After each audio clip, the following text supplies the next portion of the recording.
Hello, my name is Cristina Mongay, and I'm going to be telling you an old Hispanic folktale.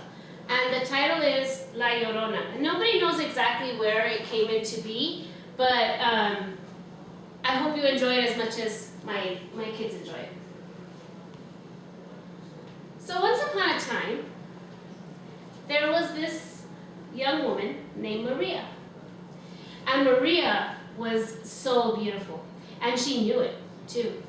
She was beautiful. She loved everything about herself, and she always said that when she gets older, she's gonna marry the most handsomest man, and he's gonna play music, and he's gonna treat her like a princess, and they're gonna have a house, and they're gonna have so much money, and she knew that she was too good for just any old person.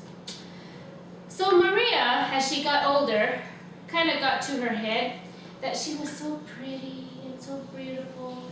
Well, one day in the village that she lives, came this strapping young gentleman. This strapping young gentleman was handsome, and he could play the guitar, and he could ride horses backwards. I mean, he was a strapping young fellow, and all the girls fell in love. Well, Maria knew that she was going to take this man. He was going to fall in love with her. So Maria, she sees him, and she's kind of flirtatious with him, and he finally notices her, and so he starts to court her. And so he starts to take her out, and they end up getting married. So Maria has her strapping, handsome man, and she's happy, and they're living happy. Well, they have 2 kids, and so they have 2 kids, and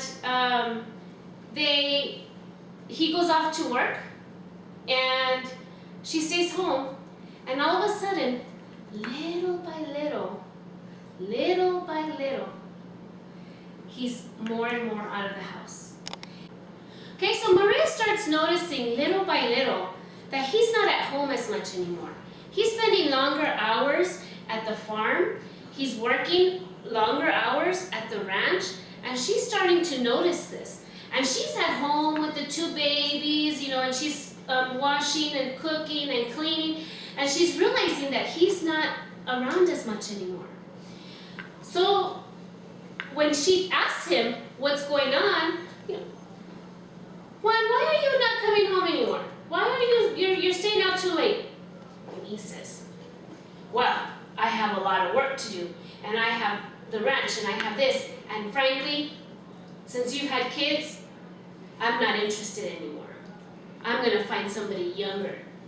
So he leaves, and Maria's crying and crying. Oh, my husband, he left me.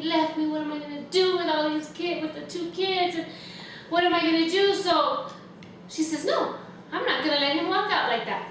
So she goes out and she looks for him. Well, she finds him. And guess where he's at? He's with another young maiden who's more beautiful than she.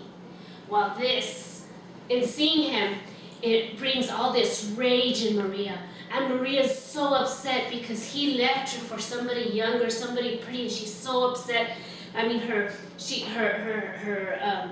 it's like smoke's coming out of her ears. And then all of a sudden she turns to their kids, the 2 kids they have together, and she just sees his face on them. They look just like their dad. She doesn't want anything to do with those kids anymore. So what does she do? She grabs her kids and she throws them into the river. And when she realized what she just did, she goes back and she tries to get her babies back out of but the river was going too fast. And so Maria's like, no, what did I do? What did I do? What am I doing? And she realizes in that moment that her life's going to be changed forever. So in the process of her trying to get her kids, she falls in the river, and she's never to be seen again. Now, the tale is that years now, the lesson is for young kids to stay inside the house once it gets dark.